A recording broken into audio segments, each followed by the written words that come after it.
In this video, I'm going to be teaching you the exact steps that I took with my client to get her a nice, pretty cash injection into her business while selling out her mentorship program in 24 hours. Honestly, it's an accomplishment that I'm really proud of. And the best part is it did not take any paid ads. I know. Doing it with $0 in your pocket is possible. And in this video, I'm so excited to show you how we did it for a real client of the Winfield Creative. If you're new here, hello, my name is Brittany Winfield. I'm the Chief Inspiration Officer of the Winfield Creative. We help small businesses with their social media strategy so that way it converts into actual results. And we do this for hundreds of businesses in the Green Mountain State, but we are also looking to expand beyond just the Vermont walls. So feel free to like and subscribe in order to get to know us a little bit better, but also to learn social media strategies that will work for your business. But for now, let's get into it. I've been running my social media agency for about 4 years now, and I specialize and love helping business owners run their social media strategies, honestly figure out their social media strategies half the time, in order to produce real results for their business. In this video, I'm going to be reviewing a real case study of one of our clients that helped her sell out her mentorship program in 24 hours. So by the end of this video, I'm hoping that you walk away with a clear, actionable strategy to help you do the same, no matter how big or small your account is. Let's get into it. So a little background about this client first. This is a client that has an extremely niche community. This means that she solves one problem for one audience. And that means that she was able to curate a very specific community knowing who her audience is. It was pretty clear from the get-go. And when we started working together, she had a little bit of an external social media following, but really where her bread and butter was from her speaking engagement. She has a free Facebook community that she's been nurturing those relationships. And when we started working together, I took over as the community manager. So just to give you a little bit of context, she has been working to nurture this community since the beginning of her social media platform. So we saw this as a great step one opportunity to continue to nurture those relationships. And also as she was thinking about expanding to do her first ever mentorship, which it's a live mentorship program that offers both dripped online courses and a live mentoring session once a week, it's important to know that she already had a community that we were working with. So step one was, how do we market specifically to this audience? One thing to note that's very important about running online courses and launches is you do not need to have all the answers in order to start promoting. Actually, that's the better way to market your product because that means you know that you're creating a course that people want versus one that you create and hope that people want and hope that it'll sell. So it's actually a little bit better to tease some of the elements and create hype and awareness, which was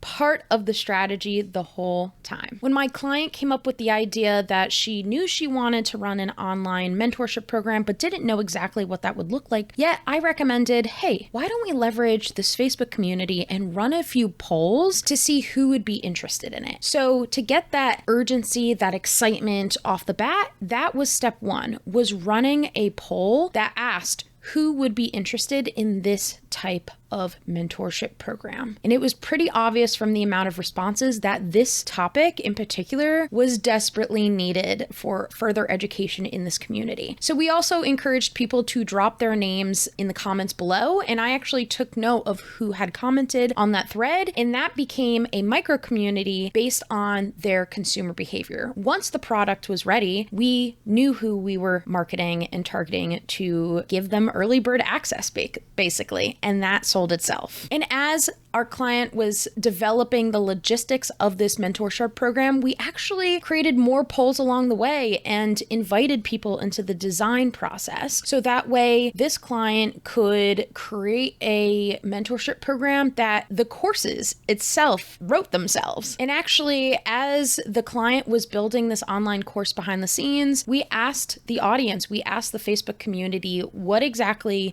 would make sense as far as coursework goes, and invited invited them into the design process. So that way my client was basically handed over the script of what online modules to record. It was pretty cool how much engagement and feedback she got from people. And that invited them into the process, which made them feel even more heard and seen. Okay, now let's move ahead beyond the design process. Now my client was moving forward with the landing page and creating the actual system on her course, and of course handed that registration link over to me, and I was able to do my thing. Now we're ready for the actual launch of the strategy. So what did we do? We went to that online community, we went into the Facebook group, we specifically went to the thread I had mentioned earlier and that first poll asking who was interested, and we reached out to those individuals first, and we made them feel so special, saying exactly word for word, the course is now live, and because you were so eager to hop into it early, we're so thankful for this engagement. We wanted to give you the first opportunity to get one of the limited spots in this mentorship in the first pilot cohort. So highlighting that we were grateful that they had given back to our community, and that way we were able to give back to them in the form of giving them the earliest access beyond the email list, earlier than the email list, earlier than the external social media pages. This was essentially engaging our VIP clients, VIP customers, and giving them first priority to the mentorship program itself. Of course, in addition to letting them know there were a limited amount of spots because there were only 8 in this mentorship program, we also let them know that there was going to be a deadline. And that is super important when it comes to launches, because you want to make sure that you are setting boundaries so that way down the line, if they wait too long and you've already marketed to these external channels like the email list and the social media pages that are outside of the community, you want to make sure that you give these VIP clients a deadline so that way they know if they wait too long, they're going to miss this exclusive opportunity. And of course, we made it so easy for these folks, giving them the exact link to register for this mentorship program, making it as easy as possible because their decision had already been made. They already knew they wanted to buy it. They just needed that final piece from us in order to make that transaction happen. And that's how we did it. So we sold out the mentorship course. This got our client $2,500. Next time, it's going to be worth that much. $2,500 in an instant cash injection before she even had recorded any of the lessons. I just want to point that out.